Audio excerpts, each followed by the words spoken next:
ஹாய்ங்க, அனைவருக்கும் வணக்கம். இன்றைக்கி வந்து நான் கனவா செய்ய போகிறேங்க.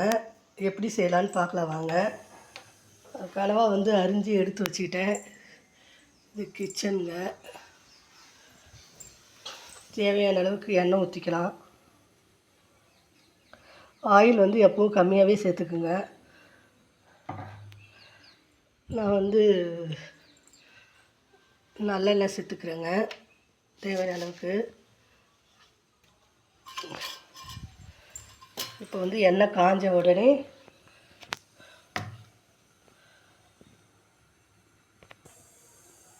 பாருங்கள், இப்போ வந்து தேவையான அளவுக்கு கடுகு சேர்த்துக்கலாம்.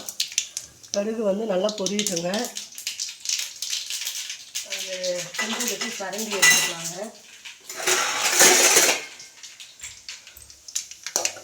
தேவையான அளவுக்கு சேர்த்தாச்சு. கடுகு சேர்த்து வெங்காயம் சேர்த்தாச்சுங்க. வெங்காயம் வந்து நல்லா வணங்குங்க.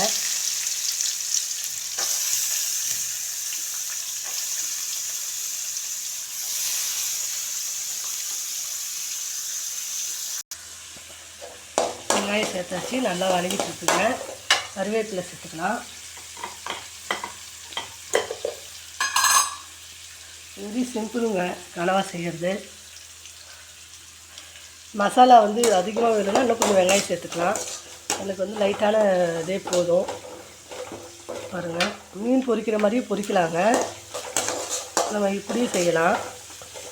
மீன் பொரிக்கிற மாதிரினா மசாலாலாம் போட்டு ஊற வச்சு ஆயிலை விட்டு அது மேலே நல்லா வறுத்து எடுக்கணுங்க. அது மாதிரி பண்ணுறத விட ஆயில் அதிகம் சேர்க்காத ஒரு இது வந்து நல்லதுங்க. பார்த்துக்குங்க, நல்லா வணங்கிட்டுருக்கு வெங்காயம்.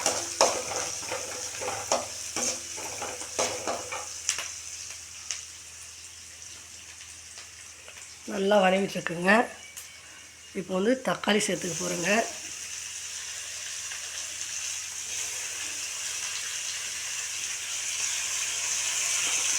தக்காளி சேர்த்தாச்சு,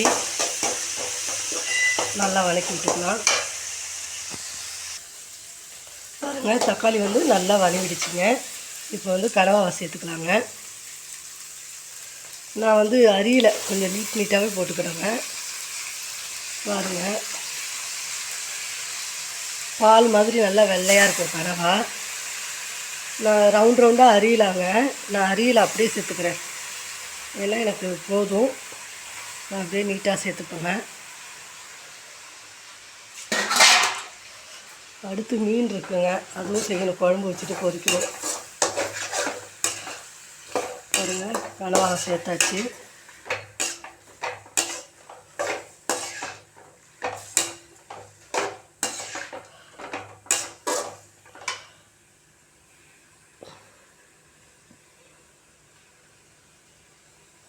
கனவா வந்து நல்லா வணங்கணுங்க. இதில் வந்து தேவையான அளவுக்கு மஞ்சத்தூள் போட்டுக்கலாங்க. இங்கே பாருங்கள், மஞ்சத்தூள் தேவையான அளவுக்கு போட்டுட்டேன்.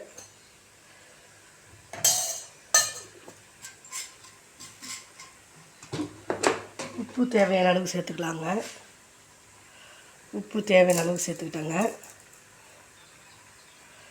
அடுத்து மிளகாய்த்தூள் சேர்க்கணும். நல்லா வந்து இது வணங்கணுங்க. அதுதான், அதில் தான் டேஸ்ட்டே இருக்குது. இந்த வெங்காயம், உப்பு, மஞ்சத்தூள் எல்லாம் போட்டோம் இல்லைங்களா, அதில் வந்து நல்லா வணங்கணும். பாருங்கள், நல்லா வணங்கும்போது இறால் சுருண்டு வர மாதிரியே சுருண்டு வருங்க. அதுக்கப்புறம் தேவையான அளவுக்கு மிளகாய்த்தூள் போட்டுக்கலாம். தண்ணி விடக்கூடாதுங்க, அது ரொம்ப முக்கியம். ஏன்னா அது வளவு தண்ணி வந்து வதக்க தண்ணி அதிலே இருந்து வருங்க.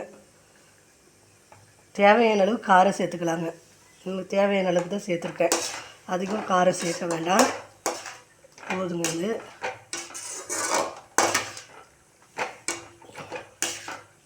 இது 1 கிலோங்க அந்த கனவா. பார்த்தா அப்படி தெரியுதா பாருங்கள். 4 கிலோ அளவுக்கு வணங்கி வந்துருச்சுன்னா அவ்வளோதான் இருக்கும். நல்லா வேகட்டுங்க. இடையில் ஒரு டைம் வந்து கனவா கிண்டி விட்டுக்கலாங்க. பாருங்கள், இதில் தான் நான் தண்ணியே விடலை. அது வந்து நல்லா சுருண்டு வர நல்லா தண்ணி வந்து அதிலிருந்தே வந்துருச்சுங்க. இது நல்லா வேகட்டும். வெந்ததுக்கப்புறம் பாருங்கள் எப்படி இருக்குன்னு காட்டுறேன். பாருங்கள், எப்படி வெந்துக்கிட்டு இருக்கு பாருங்கள் கனவா. நான் காரம் எல்லாமே லைட்டாக தாங்க போட்டிருக்கேன், ரொம்ப அதிகமாகலாம் போடலை, சேர்க்கலை. ஏன்னா காரம் பையன் அதிகம் சாப்பிட மாட்டான். இது 1 கிலோங்க, 1 கிலோ மாதிரி இருக்குது பாருங்கள். சும்மா லைட்டாக வந்ததுன்னா சுருண்டு கொஞ்சமாக வந்துடும். நல்லா வெந்துட்டுருக்கு பாருங்கள். பாருங்கள் தண்ணி நல்லா வற்றி வந்துருச்சு. இது நல்லா கிரேவி பதத்துக்கு இருக்குங்க. பாருங்கள் எப்படி இருக்குன்ட்டு. வந்து சாப்பாட்டுக்கு சேர்த்து சாப்பிட்டா நல்லாயிருக்குங்க. அவ்வளோதாங்க. இதில் வந்து கொத்தமல்லி தழை தூவி இறக்கிட்டா ஓகேங்க. கனவா கிரேவி வந்து எனக்கு தெரிஞ்ச மெத்தடில் செஞ்சு காமிச்சிருக்கேன். இன்னும் கொஞ்சம் தண்ணி சுண்டுச்சுன்னா நல்லாயிருக்குங்க.